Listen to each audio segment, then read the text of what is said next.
రఘు ఒక delivery boy. రోజంతా పనిచేసి రాత్రి ఆలస్యంగా ఇంటికి వస్తుంటాడు. ఒకరోజు వర్షం బాగా పడుతోంది. బైక్ స్టార్ట్ కాకపోవడంతో పాత షార్ట్కట్ రోడ్డులో నడుచుకుంటూ వెళుతున్నాడు. ఆ రోడ్డు శ్మశానం పక్కన ఉంటుంది.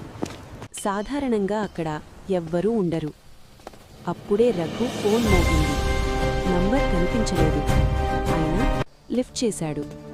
అన్నా, నేనిక్కడే ఉన్నాను, కొంచెం సహాయం కావాలి. రఘు చుట్టూ చూశాడు. ఎవ్వరూ లేరు. ఎక్కడా అని అడిగాడు. నీ వెనుకే. గుండె వేగంగా కొట్టుకుంది. వెనక్కి తిరిగి చూశాడు. ఖాళీ రోడ్డే. కాల్ కట్టయిపోయింది. ఇంటికి వచ్చాక కూడా రఘుకి వణుకు తగ్గలేదు. ఫోన్ చూశాడు.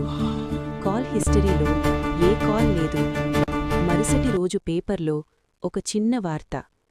నిన్న రాత్రి శ్మశానం దగ్గర రోడ్డు ప్రమాదంలో ఒక మహిళ మృతి. సమయం రఘు ఫోన్ మోగిన సమయం. ఆ రాత్రి మళ్ళీ ఫోన్ మోగింది. అన్నా, ఈసారి నిజంగానే నీ వెనుకే ఉన్నాను.